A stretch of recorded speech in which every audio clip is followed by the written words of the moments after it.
Hey everybody, how's it going? I'm going to be updating us a little bit early this month for June, just because I'm heading out of town and I want to make sure that you guys still get the video that you want. So it's just going to be a normal June monthly update, walking through the portfolio and walking through the forward income and what the expected income for 2018 is. For those of you that aren't familiar with the channel, it's your first time here, how you doing? I am a dividend investor, and I specifically look at my forward income.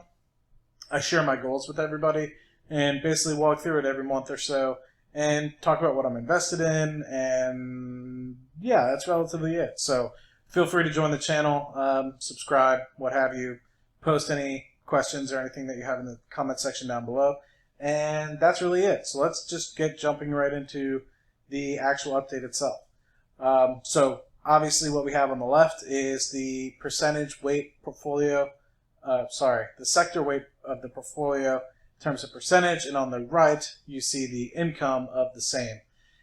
Colors legend matches both pie charts here, and one of the key things that you might notice is the actual energy percentage has gone down slightly, and one of the things that has increased is healthcare. So that's this 5.3% here, 5.6% in the income. And what that basically was me trying to consolidate some of my energy stocks. Obviously, for those of you who've been following me for a while, energy is generally speaking my largest in terms of weight percentage and income. And one of the sectors that I believe I was missing out on was healthcare. So really just trying to get a little bit more balanced in that. And yeah, I mean, that's really all I have to say about that one. So just basically sold a couple shares of Shell. I have BP Shell, BPMP, which is like a midstream, Phillips 66, a bunch of different energy companies. Some of them might classify as utilities, but what have you. And really I was like, do I really need all this Shell? Do I really need all this BP or Exxon? And the answer was, no, I don't. So I was basically figuring out which one I'm most comfortable parting with some of. And so I got rid of some of my Shell, and I got rid of some other low-hanging fruit and consolidated slightly into my healthcare. So basically what we're looking at on a 12-month forward basis is around $9,600. And so over the next 12 months or so, expecting to get around $9,600 in dividends. What we're actually anticipating on getting for the month of June is around 866 or so. And to be 100% honest, this originally did have $75 coming from Cardone Capital.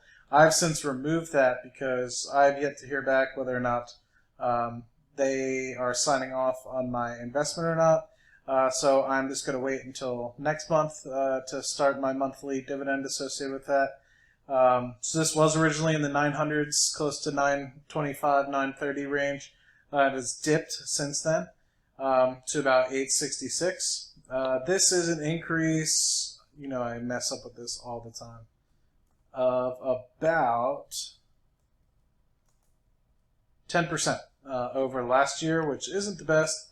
But like I've said in the past, I'm trying to get some more income in the first and second months of every quarter. So just the 866 alone, it's not bad. It's an increase of $81 over last year.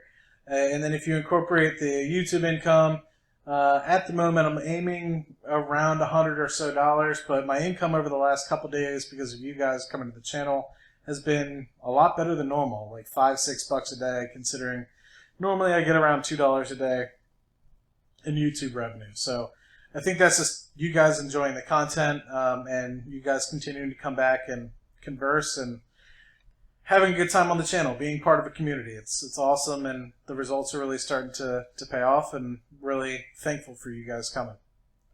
So that together gets us around 900 or so in dividends.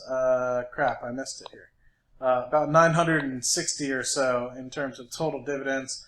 So that's awesome. The only company that hasn't paid me so far this month, and let's see if I can fix this slightly, but this column J here is for the month of June.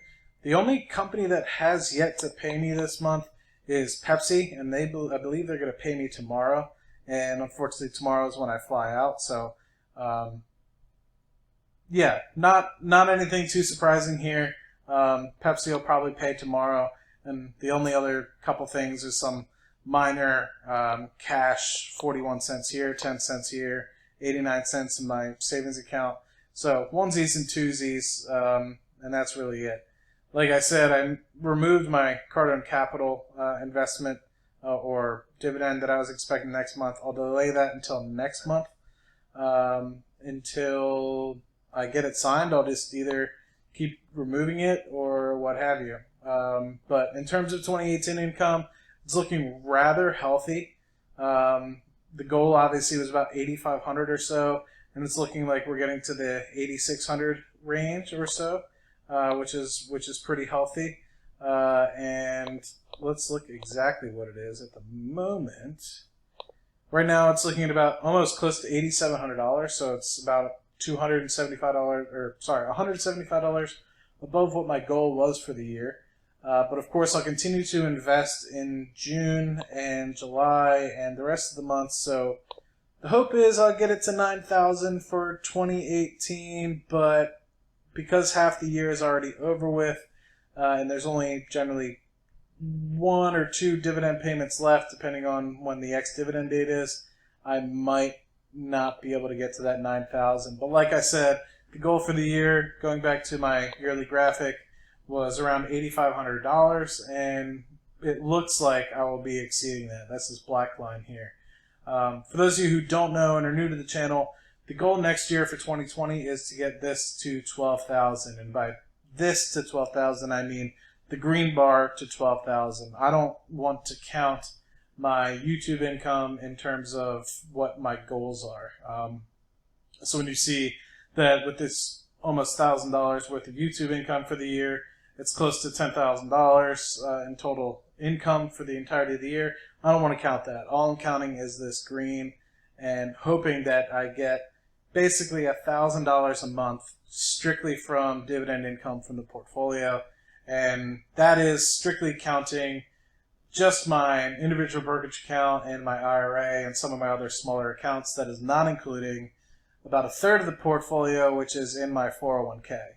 As you guys might or might not know, I generally don't talk about that because it's not able to split out dividends in terms of what I got paid this month or that month. It generally just gets automatically reinvested, and it doesn't allow me to do that. So I generally am only talking about the things that I can actually visualize for you guys. And yeah, that's relatively it. Looking for next month, some of the stocks that are willing to pay me. Obviously, I should be hoping for my Fundrise dividend for the entirety of the month. But like normal, the first month of every quarter is generally the lowest. So hopefully get some Bank of Nova Scotia, some Main Street Capital, which is a monthly dividend payer. Hopefully, actually, maybe this month I might get a special dividend from Main Street. So we'll see. Maybe this actually will climb up a little bit, but we'll see. Realty Income Corp, Altair Group, Stag Industrial, Starwood Property Trust, what have you. Generally a pretty light month. A lot of the companies that paid me this month, in the month of June, were a lot of my energy stocks, like my BP, my Shell, Phillips 66, Pepsi. Wells Fargo paid me this month. Some of my bank stocks, Verizon, I believe, paid me as well. Actually, I was a lie. Verizon did not pay me. They paid me last month. Some Exxon as well. Main Street Capital, which is a monthly dividend payer. And that was relatively it. But generally pretty large, hoping to get to, I believe, $1,000 for my first and largest over $1,000 payment in the month of September. So a couple months away. And the reason why that goes over 1,000 is because of the BHP payment, which is semi-annual in March and September. So have 100 or so shares of BHP, and if they pay out semi-annually, it ends up being a couple $100 worth of shares. So like June was 800 or so, September has that larger semi-annual payment, so gets me over the $1,000 mark for the first time. But yeah, that's relatively it. Appreciate you guys stopping by the channel. If you have any questions, suggestions, more than happy to hear.